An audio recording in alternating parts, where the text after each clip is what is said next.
다섯 가지의 구약의 제사에 대한 이야기를 계속 나누고 있고요. 오늘 우리가 읽은 이것이 아마 일단락되는 이 제사의 일단락되는 마지막 부분이라고 봅니다. 특별히 오늘 이 말씀 속에서 다섯 가지 제사에 대한 부분을 하나님께서 언제 그리고 왜 주셨는지에 대한 이야기가 오늘 마무리로 나타나는데요. 우리 함께 38절의 말씀을 같이 한번 읽어보도록 하지요. 시작. 여호와께서 시내 광야에서 이스라엘 자손에게 그 예물을 여호와께 드리라 명령하신 날에 시내산에서 이같이 모세에게 명령하셨더라.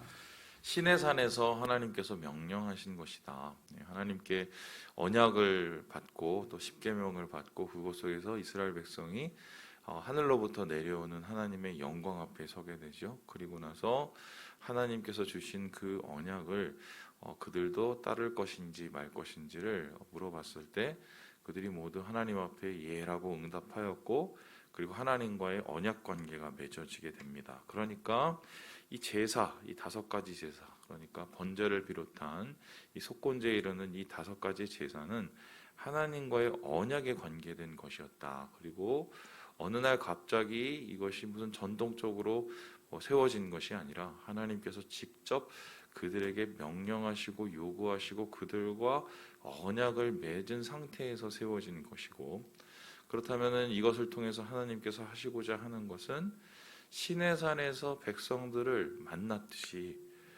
그 이후에 모든 광야의 삶과 가나안의 삶 속에서도 하나님께서는 이들을 계속 제사를 통해서 만나기 원하셨다. 그러니까 이런 겁니다.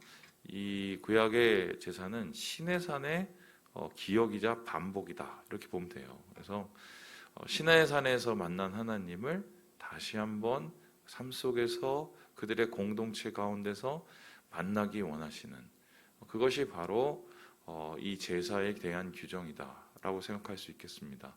이것을 이제 오늘날로 우리가 한번 생각을 해본다면, 오늘날 우리가 수많은 예배와 또 수많은 또 우리의 모임이 있지요. 이 모든 것은 결국 하나님과의 언약의 관계 속에서 세워지는 것이죠.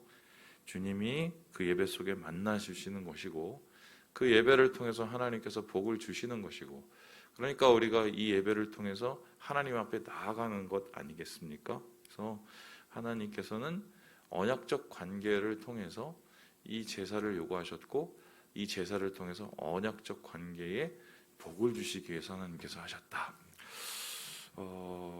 그래서 이 교회도 마찬가지고 이스라엘 백성 중에서도 제사가 제대로 올려지면, 제단의 불이 제대로 꺼지지 아니하면, 그렇죠?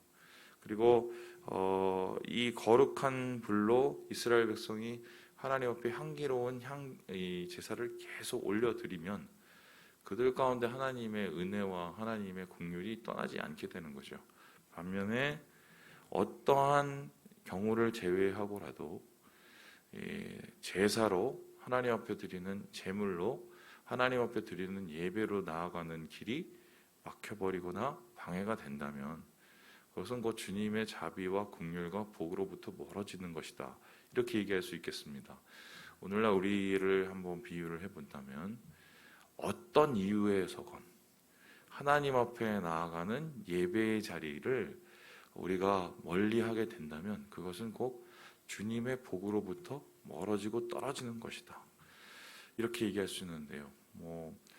교회를 열심히 다니시다가 안 다니시는 분들, 특별히 교회 직분자였던 분들 중에서도 그런 분들을 제가 가끔씩 만납니다. 그래서 이분들 이제 왜 안 다니시는지 자기 사연들을 이렇게 풀어 얘기하면은 목회자와의 갈등, 아니면은 교인들과의 갈등, 또 교회에 대한 여러 가지의 실망, 이런 얘기들을 막 털어놓으세요. 그러면 이제 그런 얘기들이 다 제가 이해는 할 수 없으나 공감은 되죠. 그래서 참 힘드셨겠구나, 어려우셨겠구나. 물론 이제 그분들은 그들의 입장에서 얘기를 하니까 우리는 그걸 객관적으로 평가를 할 수 없겠으나, 자기들이 왜 지금 이 상황에 대해서 예배에 그리고 이 공동체에 속하지 못하는지를 설명을 잘 해주시면 공감이 됩니다. 공감이 되는데, 그럼에도 불구하고 제가 그때마다 느끼는 게 뭐냐면, 그래서 그 다음은 어떻게 되는가? 자리를 주님 앞에 나아가지 못하는 것이 어떤 이유에서건 결국 영혼이 메말라 버리더라고요. 그리고 영적 감각이 점점 둔해져요. 그래서 세상 사람과 별다를 것 없는 그런 모습을 많이 발견하게 되죠. 뭐 제가 이게 뭐 비난을 하려고 하는 게 아니라 저도 그럴 수 있다는 거예요. 이게 무슨 소리냐면 직분이 있다고 그 직분이 그 사람의 영적 상태를 결정져 주는 게 아닙니다. 내가 오늘 하나님과 어떤 만남을 하고 있느냐, 주님 안에서 어떤 예배의 자리를 내가 지키고 있느냐가 결론적으로 나의 영성을 지켜주고 하나님과의 영적 감각을 지켜주는 것이죠. 그래서 이스라엘 백성이라고 해도 아무리 무슨 하나님께서 신의 산에 불러서 그들을 뭐 축복하시고 그들을 거룩한 나라로 삼으셨다고 할지라도 그들 역시 예배의 자리, 하나님을 향한 그 만남의 자리를 멀리하거나 배척하거나 멈추게 되면 그것은 일반 다른 나라와 다른 이방 나라와 다를 바 없는 백성이 돼버리는 거죠. 그래서 예배의 중요성 그리고 이 거룩한 제사를 통해서 하나님께서 우리에게 주시는 그 축복의 중요성 그것을 오늘 말씀 속에서 다시 되새겨보고 생각해 보게 된다는 것입니다. 이런 부분들을 이야기하면서 이 마지막에 오늘 이 모세를 통해서 하나님께서는 특별히 제사장과 이 예배자와의 관계를 이렇게 나타내고 있어요. 여기에 보면은 이 특이한 이 제사법이 등장하는데요. 우리 함께 30절의 말씀을 같이 한번 읽어보도록 하겠습니다. 30절입니다. 시작. 여호와의 화제물은 그 사람이 자기 손으로 가져올지니 곧 그 제물의 기름과 가슴을 가져올 것이요. 제사장은 그 가슴을 여호와 앞에 흔들어 요제를 삼고. 특별히 이제 화목제에 대한 이야기를 하고 있습니다. 화목제는 하나님과의 만남을 통해서 드리는 제사지요. 하나님과 화평하고 하나님과 더 가까이지기 위해서 드리는 자원하여 드리는 제사입니다. 근데 이 제사를 드릴 때 이 예물을 어떻게 처리할 것이냐에 대한 문제를 가지고 있는데 특별히 제사를 드리는 방법을 보면 좀 특이한 게 있습니다. 좀 그림을 한번 보여주실 수 있나요? 여기 보면은 이 화목제물은 화제로 하나님 앞에 드려라. 이렇게 하나님 앞에 이게 그 불을 태워서 드리는 것이죠. 드리는데 특별히 거제와 요제의 방법을 사용하고 있습니다. 저게 이제 전제라는 것은 뭐냐면 액체, 그러니까 포도주 같은 액체를 하나님 앞에 드릴 때 이제 부어서 드리는 거고요. 그것을 제외한 거제와 요제, 그러니까 화목제의 제물을 드릴 때 어떻게 드려야 되는가 했었을 때 이 요제는요. 이렇게 하나님 앞에 들어 올리면서 흔드는 것을 뜻해요. 어떻게 흔들었는지는 잘 몰라요. 이게 어떤 기록에 따르면 고개를 들고 이 무슨 그 제단 앞에 이렇게 왔다 갔다 했다는 말도 있고 아니면은 가슴 위로 들어서 이것을 흔들었다는 얘기도 있는데 정확하게 우리가 그 현장에 있지 않아서 이건 모르는 일이에요. 근데 중요한 건 요제라는 말은 이렇게 흔들다는 뜻이고요. 거제라는 말은 그냥 올리다라는 뜻이에요. 근데 올리고 흔드는 이 제물의 좀 특징이 뭐냐면 이것이 다 제사장과 관련돼 있다는 것입니다. 그래서 특별히 요제로 드리는 것은요. 하나님 앞에 보면요. 이 기름과 가슴을 가져올 것이다. 그죠? 30절에 그런 얘기가 있고 그리고 그 기름 31절에 보면요. 제단 위에서 불사른다 라고 나와요. 그죠?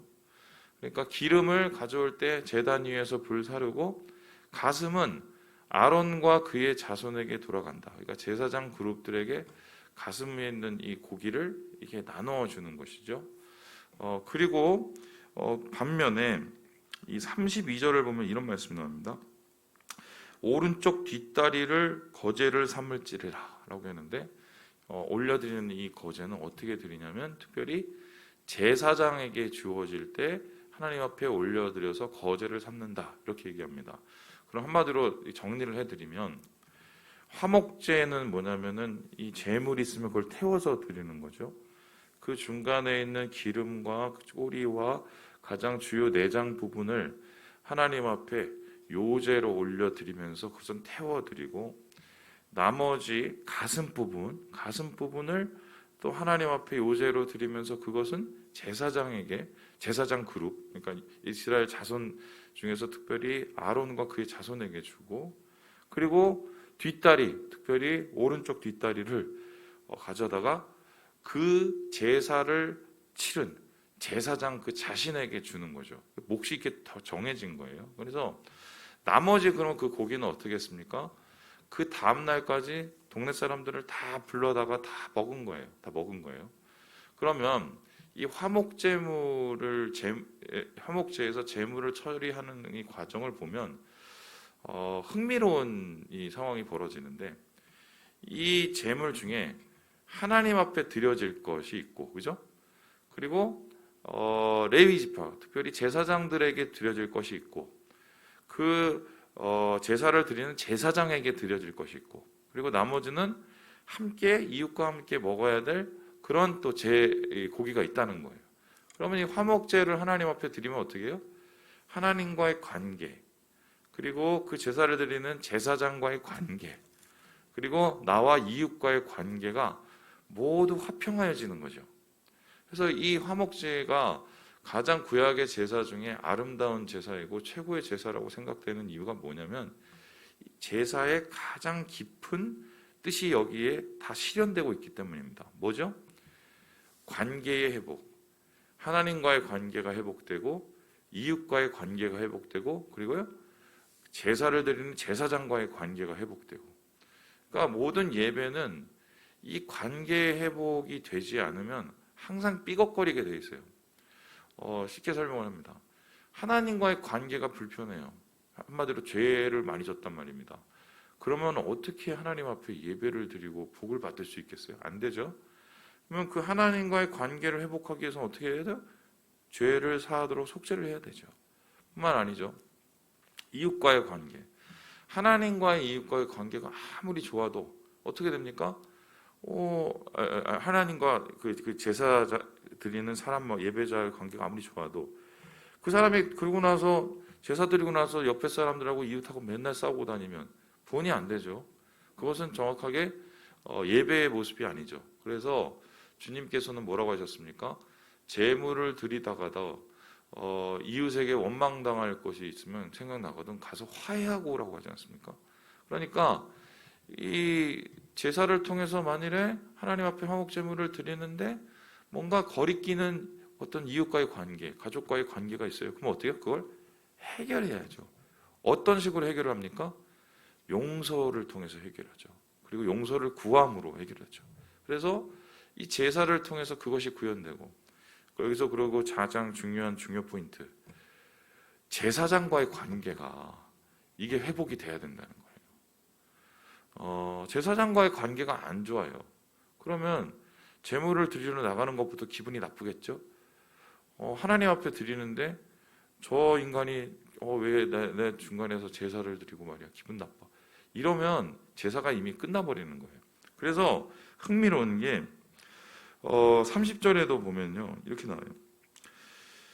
자기 손으로 가져오래요. 그렇죠? 제사장에게 줄 것을 자기 손으로 들고 오래요. 그리고 이 32절도 보면은 제사장에게 주래요.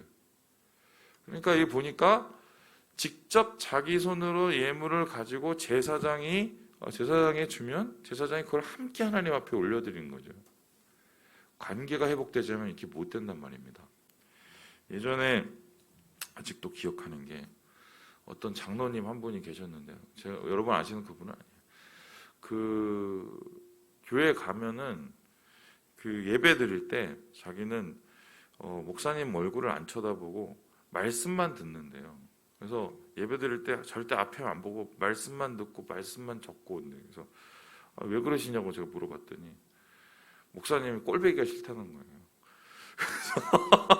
그래서 도대체 목사님하고 어떤 일이 일어났는지는 잘 모르겠으나 제가 그 얘기 들으면서 마음에서 여기까지 얘기하고 싶은데 참았던 게, 아니 목사님은 싫은데 목사님 말씀은 그럼 좋을 리가 있어요? 그죠? 목소리는 그럼 듣기 좋을까요? 그런 관계면 빨리 해결을 해야죠. 섭섭한 부분이 있으면 내가 해결할 수 있는 부분이면 그건 또 해결하고, 아니면 진짜 섭섭하고 오해하는 것이 있으면 그건 솔직하게 자기 감정을 있는 모습 그대로, 아이 메시지 있잖아요. 목사님 뭐 이거는 이랬는데 그때 내 마음이 좀 이랬어요. 뭐 목사님 어떻게 그러지 않으실 거라는 건 알지만 그래도 제 마음이 이렇게 좀 해서 힘들었어요. 이런 얘기를 만일에 목사님한테 할 때 그 목사님이 그거를 안 들어주시겠는가? 만일에 그걸 안 들어주시면 사실 좀 깊이 고민을 해봐야겠죠. 근데 오늘 말씀을 보니까 분명히 이 제사장과의 관계가 상당히 중요하다. 우리 예배도 마찬가지죠. 형제 자매들과의 관계, 그리고 앞에선 이 어쨌든 예배를 주관하는 인도하는 이 목회자들하고 관계, 이거 좀 고민을 하셔야 돼요. 고민하셔야 되고, 그리고 이런 모든 것들이 화평하게 이루어질 때 하나님께서 받으시기에 합당한 향기로운 화목제의 제사가 완성되게 되는 것 아니겠습니까? 예, 말씀을 마칩니다. 예, 하나님께서는 이 언약으로 제사를 세워주셨다. 이 제사를 통해서 하나님 화평을 주시고 복을 주시기 원하신다. 그리고 이 화목제는 특별히 하나님과 이웃과 그리고 제사장과의 관계를 회복하기 원하신다. 여러분 이것을 기억하시고 오늘 주님 안에서 여러분의 마음속에 주시는 화평의 제물을 올려드리며 주의 화평을 누리시는 우리 모든 형제 자매들 되시길 주님의 이름으로 축원합니다.